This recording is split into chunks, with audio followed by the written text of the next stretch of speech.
Assalamualaikum warahmatullahi wabarakatuh.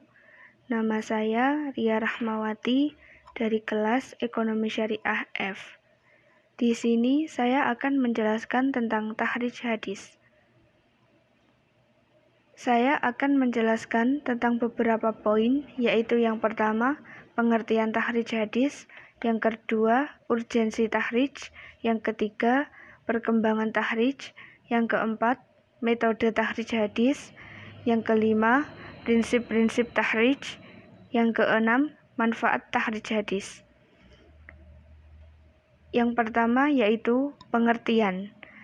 Secara etimologi, takhrij hadis berarti menampakkan, mengeluarkan, menerbitkan, menyebutkan, dan menumbuhkan. Lalu, secara terminologi berarti menunjukkan tempat hadis pada sumber aslinya, yang mengeluarkan hadis tersebut dengan sanadnya, dan menjelaskan derajatnya ketika diperlukan. Selanjutnya yaitu urgensi takhrij. Sadar akan pentingnya hadis dalam Islam, para ulama klasik, bahkan sejak zaman sebelum pengkodifikasian hadis secara massal, telah melakukan penyeleksian hadis dengan intensif. Mereka berupaya merumuskan konsep yang dapat dijadikan pedoman dalam menyeleksi hadis. Dengan rumusan itu, yang kemudian kita kenal sebagai ulumul hadis. Berbicara tentang hadis, maka yang terlintas dalam benak adalah hubungan antara sanad dan matan. Apa itu sanad dan apa itu matan? Sanad adalah mata rantai atau silsilah keguruan yang menghubungkan seseorang dengan gurunya hingga sampai kepada Rasulullah, yang menjadi pengantar bagi matan hadis. Sementara matan adalah isi kandungan hadis. Kajian sanad dan matan sudah ada di masa awal Islam. Beberapa pakar menyertakan bahwa kajian berupa kritik matan hadis muncul lebih dahulu dibanding kritik sanadnya. Menurutnya, kajian atas matan sudah dilakukan pada zaman Rasulullah. Sementara, kajian sanad baru diberlakukan pasca peristiwa terbunuhnya Khalifah Utsman bin Affan pada tahun 35 Hijriah. Selanjutnya yaitu perkembangan takhrij hadis.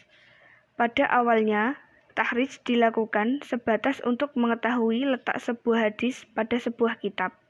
Sementara kegiatan lanjutannya berupa penelitian kualitas hadis dilakukan jika dirasa perlu. Dalam artian sebenarnya, takhrij hadis terhenti pada saat kita sudah mengetahui sumber berupa kitab atau hadis yang menyebutkan hadis itu beserta sanadnya. Seiring berjalannya waktu, kajian hadis semakin surut, dan penguasaan para ulama terhadap hadis juga berkurang.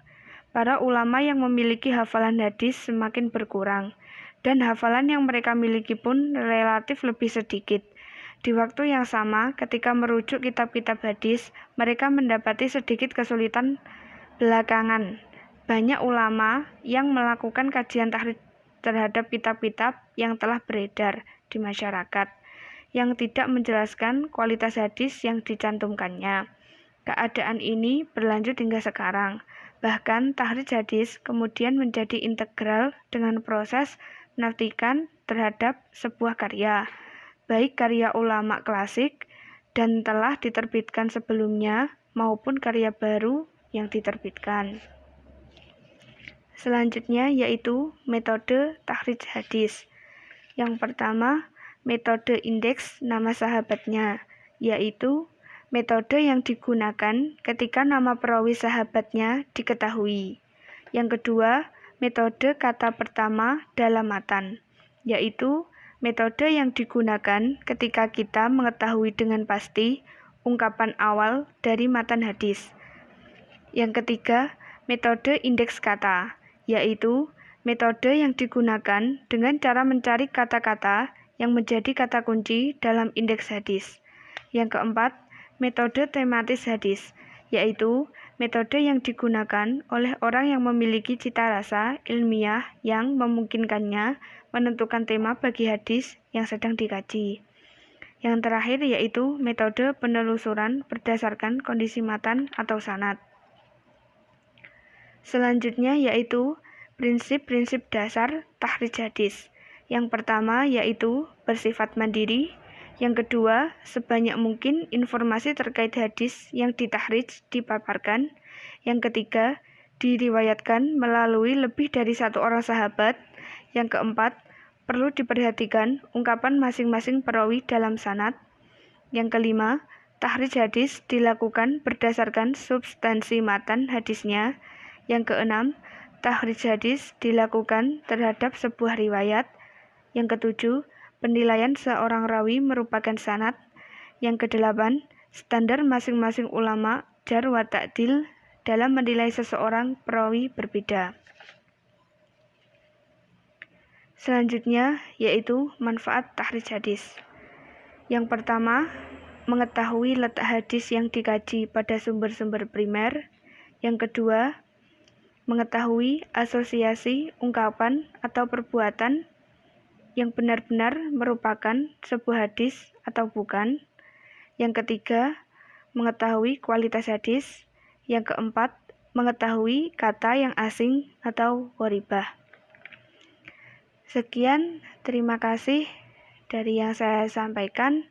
Semoga bermanfaat. Wassalamualaikum warahmatullahi wabarakatuh.